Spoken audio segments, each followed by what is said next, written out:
नमस्कार मंडळी, श्री स्वामी समर्थ. आपल्या हिंदू धर्मात अमावस्या तिथी ही अत्यंत पवित्र तिथी मानली जाते. प्रत्येक महिन्यात अमावस्या येत असते. माघ महिन्याची अमावस्या ही खूप विशेष मानली जाते. या महिन्यात येणाऱ्या अमावस्येला मौनी अमावस्या किंवा माघी अमावस्या असं देखील म्हटलं जातं. अमावस्या तिथीला अनेक उपाय, सेवा, तोटके केले जातात. असं म्हणतात की या अमावस्येच्या दिवशी पूर्वज आपल्या वंशजांना भेटण्यासाठी या पृथ्वी तलावर येतात. अशा परिस्थितीत या दिवशी उपवास केला जातो. पवित्र नदीमध्ये स्नान केलं जातं. दानधर्म आणि पूर्वजांना अन्न तर्पण केलं जातं. असं म्हणतात की यामुळं पूर्वजांची कृपा आपल्याला प्राप्त होते. या मौनी अमावस्येला अनेक उपाय, सेवा केल्या जातात. असाच एक साधा सोपा उपाय मी तुम्हाला आज सांगणार आहे. या मौनी अमावस्येला एका ठिकाणी दहीभात ठेवायचा आहे. हा दहीभात ठेवल्यानं तुमच्या कुटुंबावर कितीही मोठं संकट, विघ्न, अडचण असेल तर ते दूर होणार आहे. तुमच्या घरादाराची, मुलाबाळांची, पतीची प्रगती होणार आहे, भरभराट होणार आहे. घरामध्ये सुख समृद्धी येणार आहे आणि घरावर कितीही विघ्न असेल तर ते दूर होणार आहे. तर आता हा दहीभाताचा उपाय कशा प्रकारे करायचा आहे, हे दहीभात कोणत्या ठिकाणी ठेवायचं आहे याविषयीची अगदी थोडक्यात पण महत्त्वाची माहिती सांगते, ऐका. त्यापूर्वी चॅनलवर जर नवीन असेल तर चॅनलला सबस्क्राईब करा आणि हो, व्हिडिओ पाहताना व्हिडिओला लाईक करायला देखील विसरू नका.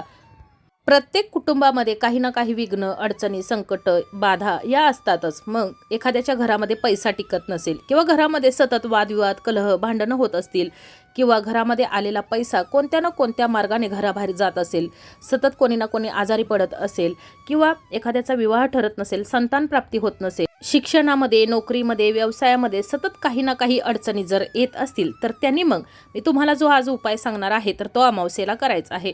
तर हा अमावस्येचा उपाय करण्यासाठी आपल्याला लागणार आहे दहीभात. उपाय करताना 12 वाजण्याच्या अगोदरच सकाळी हा उपाय करायचा आहे. तर दहीभात करत असताना एक वाटीभर भात होईल एवढेच तांदूळ घ्यायचे आहेत.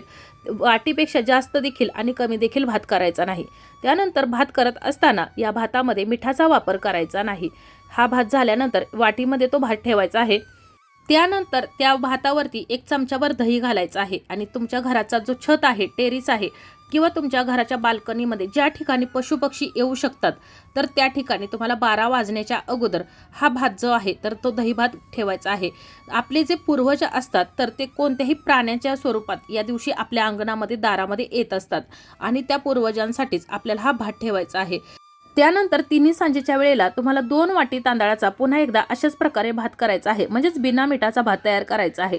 त्यातील 1 वाटी तांदळाचा भात काढून घ्यायचा आहे आणि त्यानंतर तुमच्या घरातील जो कर्ता सदस्य आहे, म्हणजेच घरामध्ये धन कमवून आणण्याचं काम करत असेल किंवा एखादा घरातील मोठा व्यक्ती आहे तर त्या व्यक्तीनं हा जो भात आहे तर घराच्या संपूर्ण आजूबाजूला शिंपडायचा आहे, घराच्या बाहेरच्या बाजूने. आणि हे करत असताना एकदाही पाठीमागं वळून पाहायचं नाही आणि घरामध्ये प्रवेश करताना हातपाय स्वच्छ धुवूनच घरामध्ये यायचा नाही. त्याचबरोबर कोणाशी एकही शब्द बोलायचा नाही. आता हा उपाय तिन्ही सांजेच्या वेळेला 6:30 ते 7:30 या दरम्यान करायचा आहे. काही कारणास्तव तुम्हाला या वेळेत जर करणे शक्य होत नसेल तर मग रात्री 10 पर्यंत हा उपाय केला तर देखील चालेल. त्यानंतर घरामध्ये आल्यानंतर एका वाटीमध्ये पुन्हा एकदा जो आपण भात घेतलेला आहे तर तो घ्यायचा आहे.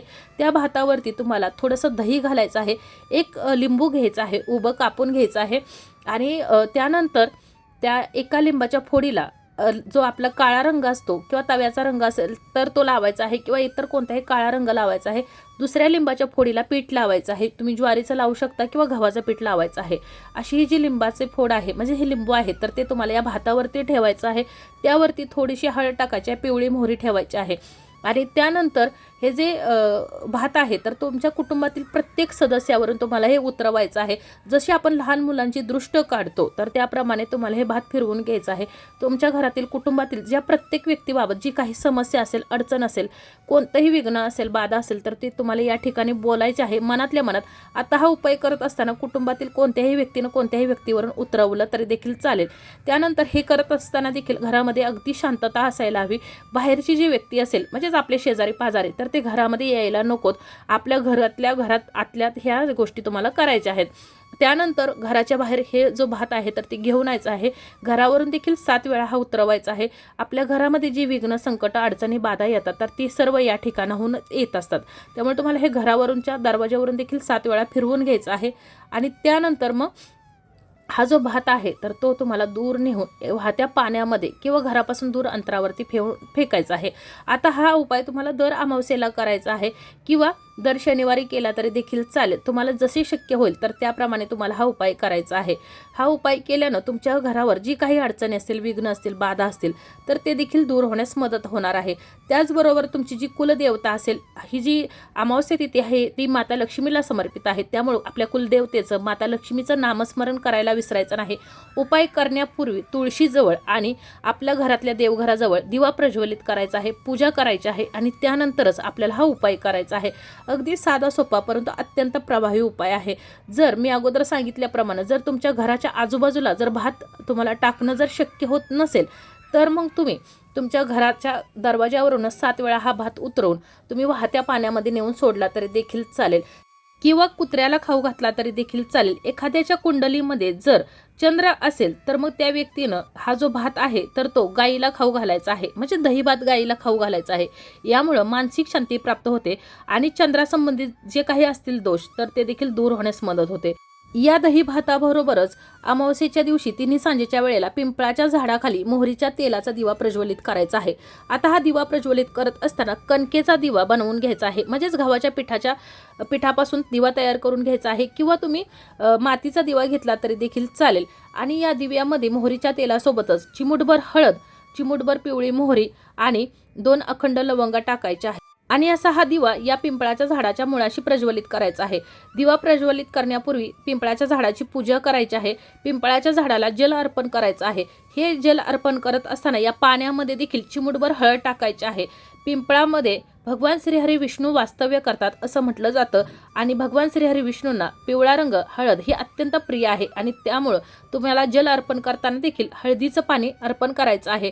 त्यानंतर यामध्ये थोडंसं पाणी वाचवून ठेवायचं आहे आणि हे पाणी घरी आणून आपल्या संपूर्ण घरामध्ये शिंपडायचं आहे, जेणेकरून आपल्या घरामध्ये जी निगेटिव्हिटी, नकारात्मकता पसरलेली आहे तर ती देखील दूर होण्यास मदत होते. त्याचबरोबर सकाळी ज्या वेळेला आपण घराची साफसफाई करतो तर त्यावेळेला देखील हळद मिश्रित जर पाणी घरामध्ये शिंपडलं तर घरामध्ये जे आजारपण असेल किंवा इतर जर कोणतेही विघ्न असेल तर ते देखील दूर होण्यास मदत होतं. आणि त्यानंतर मग पिंपळाच्या झाडाची पूजा करायची आहे. पिंपळाच्या झाडाची पूजा केल्यानं आपल्या पूर्वजांना शांती मिळते आणि आपल्यावरची जी काही विघ्न आहेत तर ती देखील दूर होण्यास मदत होते. कारण असं म्हणतात की पिंपळाचे झाड हे देवांचं निवासस्थान आहे आणि त्यामुळे या पिंपळाच्या झाडाची पूजा ही या अमावस्या तिथीला अवश्य करावी. त्याचबरोबर ज्या काही विशिष्ट तिथी असतात, म्हणजेच पौर्णिमा असेल, एकादशी, संकष्टी, शनिवार किंवा येणारा एखादा कोणताही सणवार असेल तर त्या दिवशी देखील तुम्ही काही उपाय सेवा जर केल्या तर आपल्या घरामध्ये जी नकारात्मकता आहे किंवा इथं एखादा अडचण आहे, विघ्न आहे तर ते देखील दूर होण्यास मदत होत असते. त्याचबरोबर तिन्ही सांजेच्या वेळेला या विशिष्ट तिथींना थोडीशी पिवळी मोहरी घ्यायची आहे, त्यावरती 2 अखंड लवंगा ठेवायचे आहेत, 2 भीमसेनी कापूर ठेवायचे आहेत, 2 अखंड तमालपत्र ठेवायचे आहेत आणि या वस्तू आपल्या घरामध्ये जाळायच्या आहेत. या वस्तू जाळताना देखील आपल्या कुलदेवतेचं, माता लक्ष्मीचं नामस्मरण, आपल्या इष्टदेवतेचं नामस्मरण करायला विसरायचं नाही. आपल्यावरची सर्व संकट, विघ्न दूर करण्यासाठी त्यांना प्रार्थना करायचं आहे. कोणताही उपाय करताना तिन्ही सांजेच्या वेळेला 6:30 ते 7:30 या दरम्यान करायचं आहे.